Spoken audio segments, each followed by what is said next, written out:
오늘 여러분과 저에게 주시는 하나님의 말씀은 이사야 40장 26절 말씀입니다. 너희는 눈을 높이 들어 누가 이 모든 것을 창조하였나 보라. 주께서는 수요대로 만상을 이끌어내시고 각각 그 이름을 부르시나니 그의 권세가 크고 그의 능력이 강함으로 하나도 빠짐이 없느니라. 이렇게 아름다운 자연 속에 마음과 생각을 하늘로 향하고 헌신하기를 바라시는 보드리교회 성도 여러분, 안녕하십니까? 오늘은 야외 예배로 미네와스카에 함께 모입니다. 온라인으로 예배를 드리시는 분들은 자연 속에서 함께하지 못하시기에 이렇게 배경만이라도 바꾸어 놓았습니다.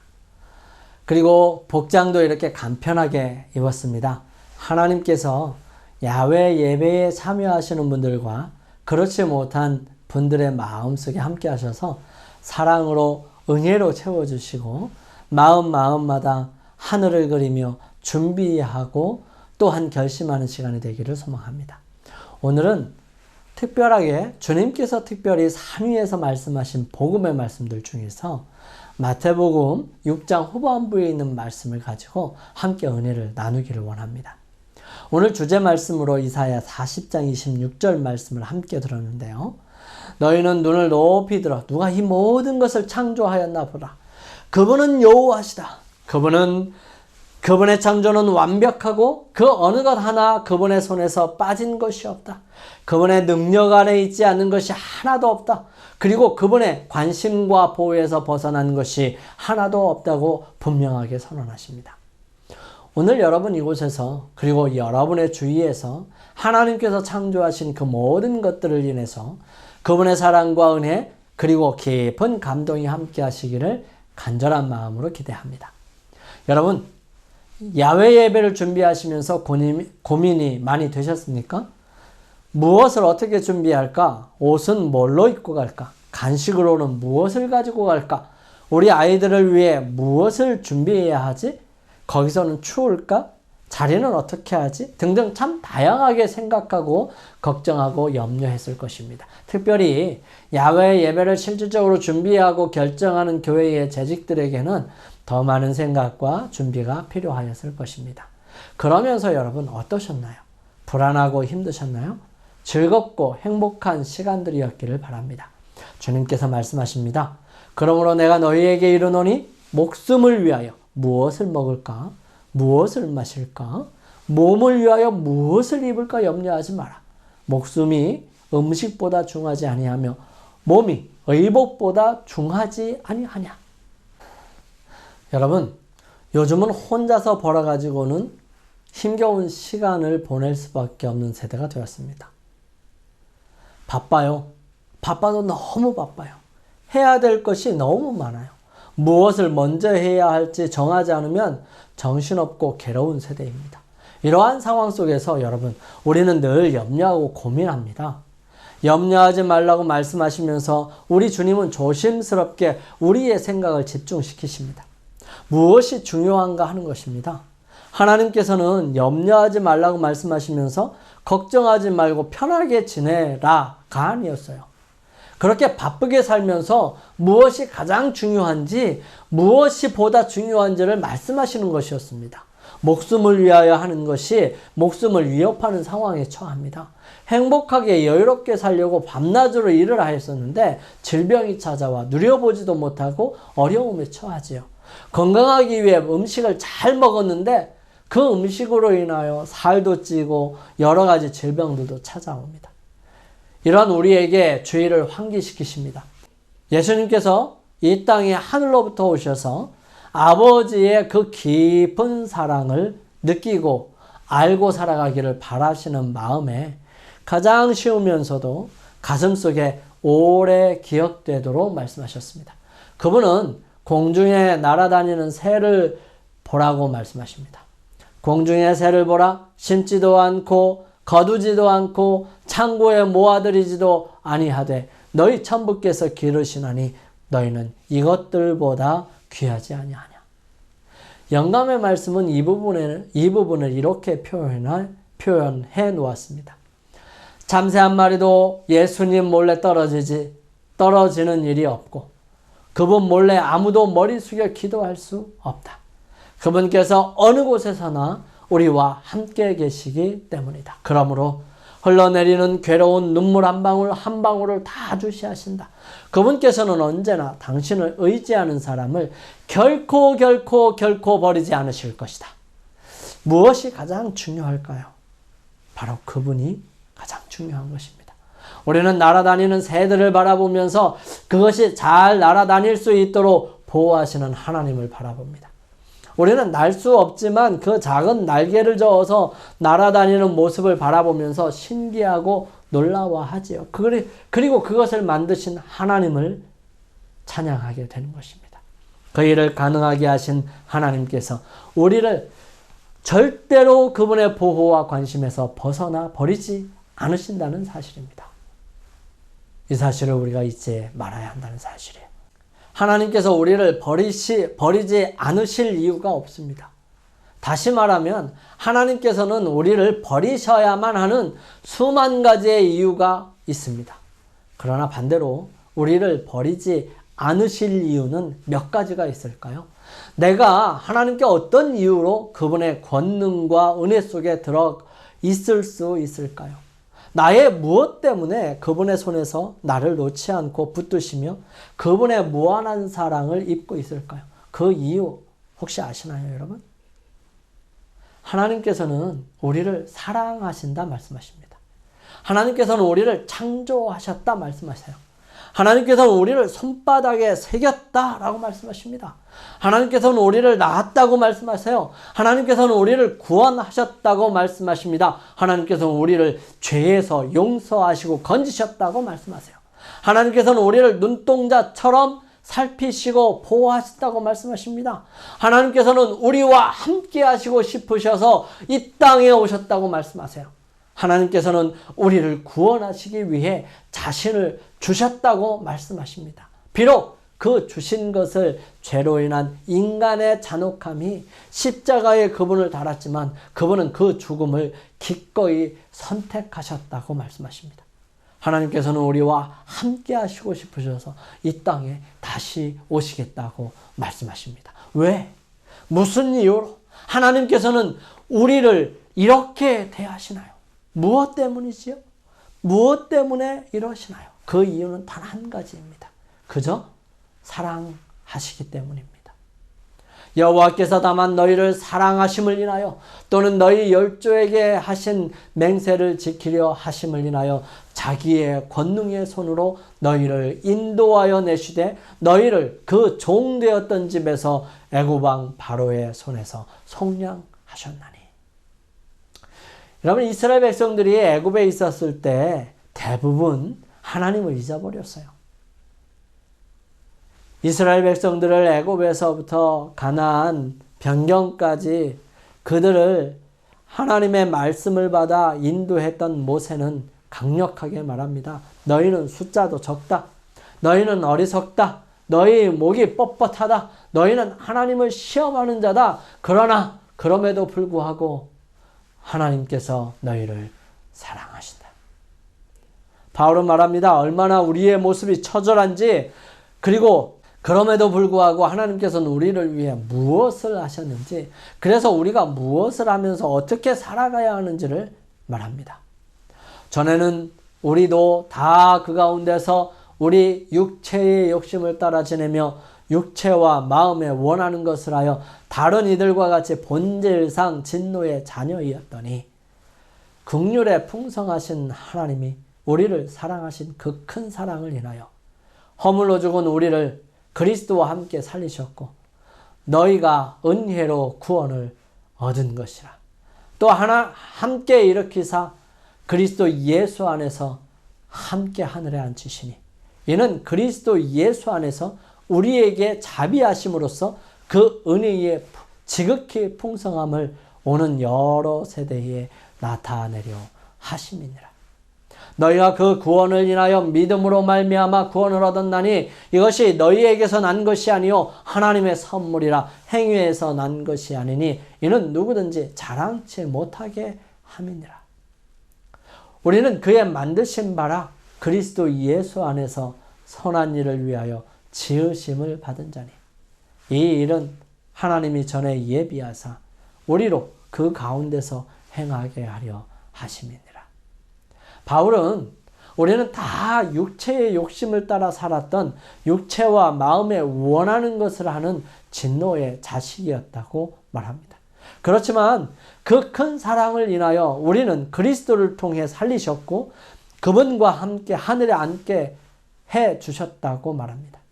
왜냐하면 그런 하나님의 거룩한 은혜를 다른 사람들에게 나타내기 위함이기 때문이죠. 그러므로 구원은 선물입니다. 우리는 선한 일을 위하여 지으심을 받은 사람이므로 예수 그리스도 안에서 선한 일 가운데서 살아가야 하는 것이라고 소합니다. 예수님은 계속해서 말씀하십니다. 너희 중에 누가 염려함으로 그 키를 한 자나 더 할 수 있느냐? 또 너희가 어찌 의복을 위하여 염려하느냐? 들의 백합화가 어떻게 자라는가 생각하여 보라. 수고도 아니하고 길쌈도 아니하느니라. 그러나 내가 너희에게 말하노니 솔로몬의 모든 영광으로도 입은 것이 이 꽃 하나만 갖지 못하였느니라. 우리는 수고하여야 먹고 살 수 있습니다. 죄를 짓고 난 다음에 하나님께서 아담에게 말씀하셨습니다. 아담에게 이르시되 내가 내 아내의 말을 듣고 내가 너더러 먹지 말라 한 나무 실과를 먹었은즉 땅은 너로 인하여 저주를 받고 너는 종신토록 수고하여야 그 소산을 먹으리라. 땅이 내게 가시덤불과 엉겅퀴를 낼 것이라. 너의 먹을 것은 밭의 채소인즉 내가 얼굴에 땀이 흘려야 식물을 먹고 필경은 흙으로 돌아가리니 그 속에서 내가 취함을 입었습니다. 너는 흙이니 흙으로 돌아갈 것이니라 하시니라. 종신토록 저주받은 땅에서 수고하여야 소산을 먹고요. 얼굴에 땀을 흘려야 식물을 먹을 수 있다고 말씀하셨어요. 그러므로 땅에서 수고하여야 먹고 사는 것입니다. 거기에 욕심이 생기고 죄가 더하게 됩니다. 수많은 다른 사람들과 비교하여 더 나은 삶을 위해 지나도록 수고합니다. 요즘에는 아무리 노력해도 안 되는 것들이 많아져 버렸어요. 예전에는 한평생 모아서 집도 장만하고 조금은 여유 있게 살 수 있었어요. 하지만 지금은 아무리 노력해도 번 돈을 다 모은다 할지라도 집을 장만하거나 여유롭게 살기는 그리 쉽지 않습니다. 그래서 걱정이 생길 수밖에 없어요. 염려가 생길 수밖에 없지요. 그런 우리들에게 말씀하십니다. 염려함으로 할 수 있는 것이 무엇이냐? 주님은 염려하지 말라고 말씀하십니다. 주님은 우리가 가난하게 살게 하기를 원하시는 것이 아닙니다. 하지만 가난하게든 부하게든 염려가 없는 사람들은 없지 않을까요? 그 염려를 하지 말라는 것입니다.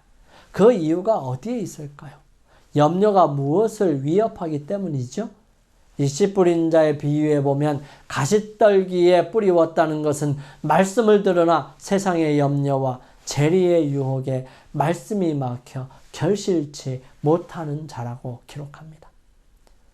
마가복음은 세상의 염려와 재리의 유혹과 기타 욕심이 들어와 말씀을 막아서 결실치 못하게 되는 자라고 설명합니다. 누가복음은 가시떨기에 떨어졌다는 것은 말씀을 들은 자니 지내는 중에 이생의 염려와 재리와 일락의 기운이 막혀 온전히 결실치 못하는 자라고 설명합니다. 염려는 말씀을 들어도 막아서는 것입니다. 또한 단단히 막혀서 말씀으로 우리 마음에 결실하지 못하게 하는 것입니다. 그러므로 이 염려가 우리로 주님의 날을 준비하지 못하게 하는 안타까운 상황이 될 수 있으니 조심하라고 하신 주님의 말씀을 누가는 기록합니다. 너희는 스스로 조심하라. 그렇지 않으면 방탕함과 술 취함과 생활의 염려로 마음이 둔하여지고 뜻밖의 그날이 닷과 같이 너희에게 임하리라. 바울과 베드로는 경험적으로 이것을 알았던 것 같습니다. 그래서 이렇게 전하죠. 아무것도 염려하지 말고 오직 모든 일에 기도와 간구로 너희 구할 것을 감사함으로 하나님께 아뢰라. 너희 염려를 다 주께 맡겨버리라. 이는 저가 너희를 권고하심이니라. 예수님께서 말씀하십니다. 오늘 있다가 내일 아궁이에 던져지는 들풀도 하나님이 이렇게 입히시거늘 하물며 너희일까 보냐. 믿음이 적은 자들아.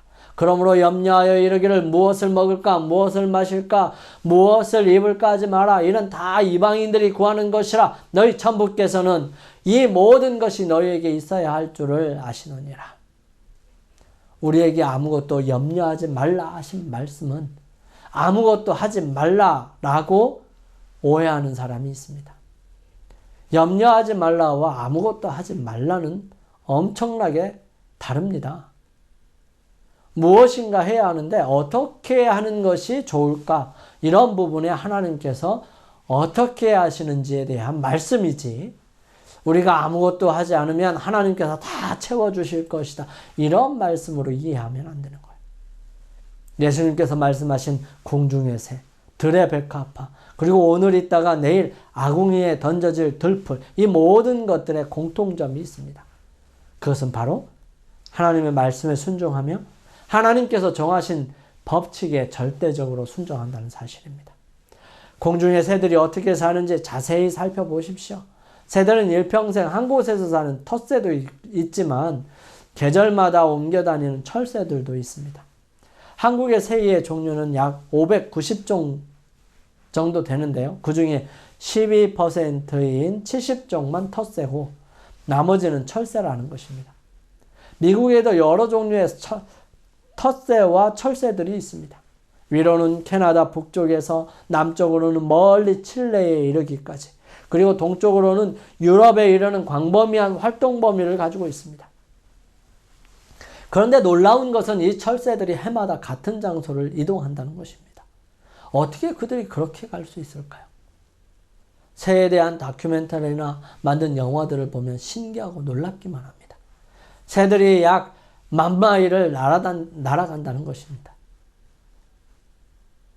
이것은 풀 수 없는 신비에 가깝습니다. 그들이 이동하는 방법에 대해 연구한 수많은 학자들은 7가지 내지 8가지 방법으로 이동할 거라는 추론을 가지고 있는데요. 그 중에 첫 번째는 학습에 의한 것입니다. 즉 우리가 머리가 좋지 않으면 새 머리라고 얘기하죠. 하지만 이 새들은 한 번 갔다 온 길을 절대 잊어먹지 않는다는 것입니다. 머리가 좋은 거죠. 나쁜 게 아니에요. 이렇게 이동하는 것을 학습에 의한 이동이라고 보는 것입니다. 우리는 내비게이션으로 먼 길을 가는데 도움을 받죠. 하지만 새들은 내비게이션을 보지를 않아요. 그러면 내비게이션 역할을 하는 게 무엇일까요? 그것은 태양, 또 수많은 별들, 그리고 별자리, 지구의 자기장, 또는 동서남북을 정확하게 하는 몸의 센서, 이런 여러 가지 것들을 가지고 이동한다고 얘기합니다. 많은 학자들은 새들의 인지 능력 중에 정확하게 동서남북을 찾을 수 있다는 것이 그들의 주장입니다. 바로 하나님께서 이 모든 것들을 만들어 놓으셨어요. 그런데도 불구하고 정확하게 같은 경로를 가서 정확한 장소에 들어간다는 것은 실로 놀라운 일입니다. 하나님께서 그들을 인도하신다고 볼 수밖에 없습니다. 식물들을 보아도 마찬가지입니다. 하나님께서 백합화의 꽃잎 위에 우리를 위한 기별들을 써놓으셨어요. 물론 그것이 불신과 이기심과 해로운 근심이 있을 때는 보이지 않습니다. 하나님의 마음에 흘러넘치는 사랑이 아니라면 어떻게 우리에게 필요한 것들 외에 이렇게 수없이 많은 것들을 통해서 하나님을 기억하게 하셨을까요? 여러분, 이 모든 것들을 하나님께서 만드셨다면 분명히 우리에게 필요한 모든 것을 공급해 주시지 않으실까요? 우리는 그 부분에 대하여 분명하게 이해하고 받아들일 수 있습니다. 여러분, 백합화를 보십시오. 여러분, 백합화 뿌리 한번 보셨어요? 뿌리를 바라보고 어떻게 백합화를 상상할 수 있을까요? 여러분, 전혀 상상할 수 없을 것입니다. 하지만 거기에 하나님의 법칙과 하나님의 법에 순종하는 이 백합화는 점점 자라고 자라서 꽃을 피우는데 그 꽃이 너무 순결하고 아름답습니다. 이러한 모습을 사람들이 인위적으로 만들어갈 수 있을까요? 결코 없어요. 그 향기를 어떤 것으로도 만들 수 없는 것입니다. 사랑하는 성도 여러분, 하나님의 법은 사랑의 법입니다. 그분께서는 여러분과 제가 이 세상에 있게 된 것은 단지 우리 자신만을 위해서 있는 것이 아니고 우리 자신만을 위해서 그 모든 것들을 하는 게 아니고, 즉 땅 파고 집 짓고 수고하고 길쌈하기 위한 이 모든 것들이 나만을 위한 것이 아니라 다른 사람들을 위하고 다른 사람들에게 하나님의 사랑을 전해주고 봉사하기 위해 있음을 깨닫게 하시기 위함입니다. 주님께서는 이 모든 것 해결책을 주십니다. 너희는 먼저 그의 나라와 그의 의를 구하라. 그리하면 이 모든 것을 너희에게 더하시리라. 그러므로 내일 일을 위하여 염려하지 말라. 내일 일은 내일 염려할 것이요 한날 괴로움은 그날에 족하니라. 예수님께서는 이스라엘 백성들에게 세상의 것들을 가장 많이 생각했기 때문에 그들 주위에 있는 이방 민족들처럼 되었고, 따뜻한 사랑으로 당신의 피조물들을 보호하시는 하나님이 계시지 않는 것처럼 생활하였다고 지적하십니다. 이 모든 것은 세상 백성들이 구하는 것이라 너희 아버지께서 이런 것이 너희에게 있어야 될 줄을 아시느니라 말씀하십니다. 나는 너희에게 사랑과 의와 평화의 나라를 알려주기 위하여 왔다.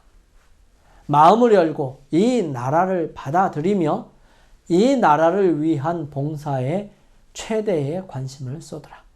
비록 이 나라가 영적인 것이라 할지라도 현실 생애를 위한 너희의 필요가 돌봄을 받지 못할까 걱정하지 마라. 너희가 하나님을 섬기는데 열중하면 하늘과 땅의 모든 권세를 가지신 분께서 너희의 필요를 채워주실 것이니라. 예수님께서는 우리를 노력하지 않고 살게 놓아두지 않으십니다.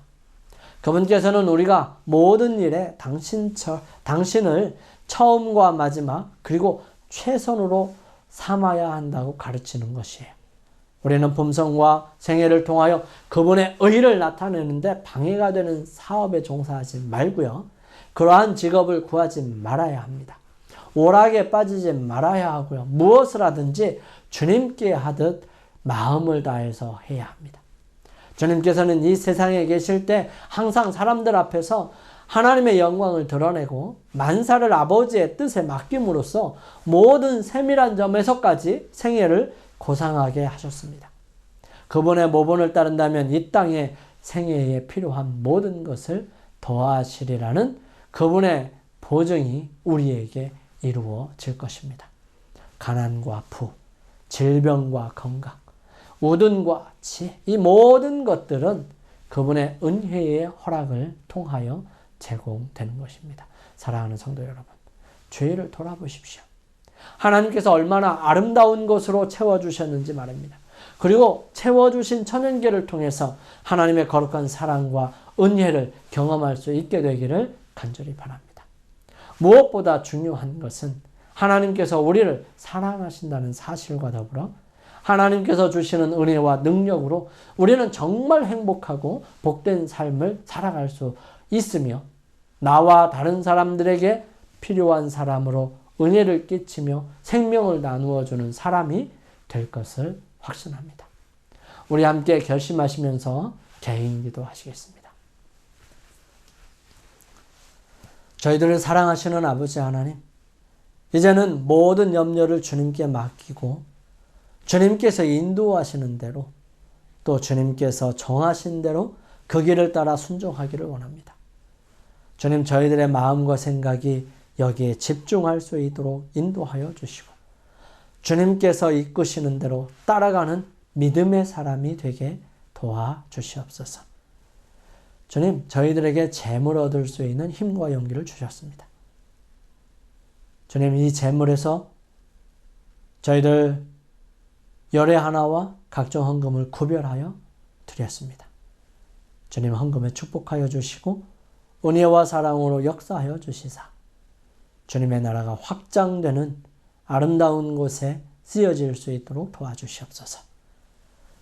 사랑의 아버지 하나님, 이제는 주님을 모시고 주님께서 인도하시는 대로 주님을 따라 순종하기로 결심한 주의 사랑하는 자녀들에게 아버지의 한량없는 사랑과 예수 그리스도의 은혜와 성령의 감화 감동하심이 이제로부터 주님 오시는 그날까지 늘 함께 하옵시기를 우리를 죄에서 구원하신 예수 그리스도의 성으로 간절히 축원하옵나이다. 아멘.